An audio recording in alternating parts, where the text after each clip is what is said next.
করলার মধ্যে আপনি যতই চিনি মেশান না কেন, করলা সবসময় তিতাই থাকবে, কারণ তার স্বভাবে শুধু তিতাটাই আছে। ঠিক তেমনি কিছু স্বার্থপর আর মতলববাজ মানুষকে আপনি যতই ভালোবাসেন আর যতই সম্মান করেন না কেন, তারা কোনোদিন আপনার আপন হবে না। বীজ থেকে যখন একটি চারা গাছের জন্ম হয় তখন কিন্তু কোনো শব্দই হয় না, কিন্তু যখন একটি বড় গাছ ভেঙে পড়ে তখন অনেক জোরে শব্দ হয়। ধ্বংসের শব্দ আছে কিন্তু সৃষ্টি শান্ত, তাই নিঃশব্দে বেড়ে ওঠে সবাইকে চমকে দাও।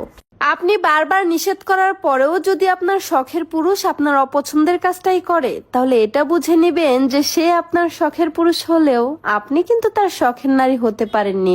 কারণ যেই পুরুষ আপনাকে মন থেকে ভালোবাসবে সে আপনার ভালো লাগা মন্দ লাগা এই সব কিছুর গুরুত্ব দিবে।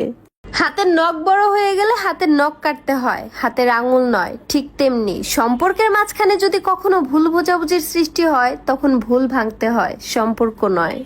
মধ্যবিত্ত হয়ে জন্মানোর চাইতে ফকির হয়ে জন্মানো অনেক ভালো, কারণ ফকিরদের কখনোই অভিনয় করতে হয় না, কিন্তু মধ্যবিত্তদের প্রতিনিয়ত সুখে থাকার মিথ্যে অভিনয় করে যেতে হয়। একজন বিবাহিত নারীকে প্রশ্ন করা হলো, আচ্ছা বলো তো, বিয়ের আগে আর বিয়ের পরের পার্থক্যটা কি? মেয়েটা হেসে উত্তর দিল, বিয়ের আগে আমি ছিলাম আমার বাবার রাজকন্যা, আর বিয়ের পরে হয়ে গেছি শ্বশুর বাড়ির বৌমা।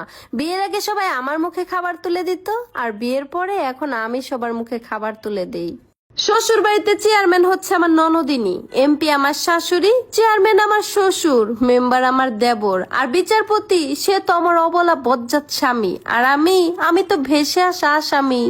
একটা নষ্ট ঘড়ি যেমন কখনোই সঠিক সময় দেখাতে পারে না, ঠিক তেমনি একজন ভুল মানুষ কখনোই আপনার জীবনের সঠিক রাস্তাটা খুঁজে দিতে পারবে না।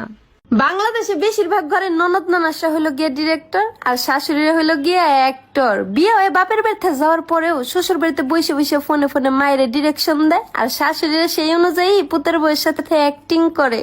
বাপের ভাই চাচা আর বাপের বোন ফুপু, এই দুইটা মানুষ যদি না থাকতো তাহলে তো বুঝতেই পারতাম না যে মির্জাফর কাকে বলে। জমি ভাগ করার সময় যদি তাদের অংশে একটু ঘরের জায়গা পড়ে তাহলে পুরো ঘরটাই ভেঙে দিতে হয়, আবার সেই ফুপুরা বাড়িতে আসলে জামাই আদর করে খাওয়াতে হয়।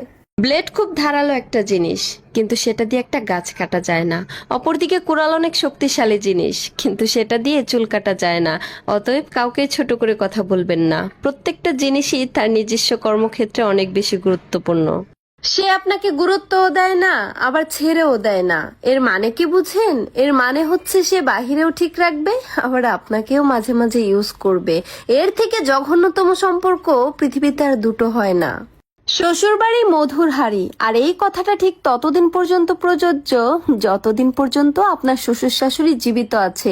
আল্লাহ না করুক যদি আপনার শ্বশুর শাশুড়ি না থাকে, তাহলে ওই বাড়িতে আপনি তো দূরের কথা, আপনার বউয়ের খবর নেওয়ার মতনই তো একজন মানুষ খুঁজে পাবেন না। শ্বশুর বাড়ির মানুষজন তাদেরকে মনে করে তারা ধোয়া তুলসী পাতা, আর বাড়ির বউরা নিম পাতা। আচ্ছা তাহলে একটা কথা বলেন, বাড়ির বউদের দোষের কথা পাড়ার লোকেরা কিভাবে জানে যদি আপনারা না বলেন? আমি অল্প অল্প করে নিজেকে সরিয়ে নিচ্ছি সেই সব জায়গা থেকে যেখানে আমি আমার নিজের মূল্য পাইনি। আমি না অনেক গুরুত্বের লোভী, যেখানে আমার নিজের গুরুত্ব থাকে না সেখান থেকে আমি নিজেকে সরিয়ে নেওয়াটাই সব থেকে ভালো মনে করি। আমি কখনোই চাই না যে আমার স্বামী আমার কথায় উঠুক আর বসুক। আমি কেন আমার স্বামীকে গোলাম বানিয়ে নিজে দাসী হব? আমি তো আমার স্বামীকে রাজা বানিয়ে নিজে রানী হব। পুরুষ মানুষ হচ্ছে ঘরের খুঁটির মতন, আর সেই খুঁটিটা যখন মেয়ে মানুষ হতে চায় তখন ঘর এবং সংসার দুটোই শেষ হয়ে যায়।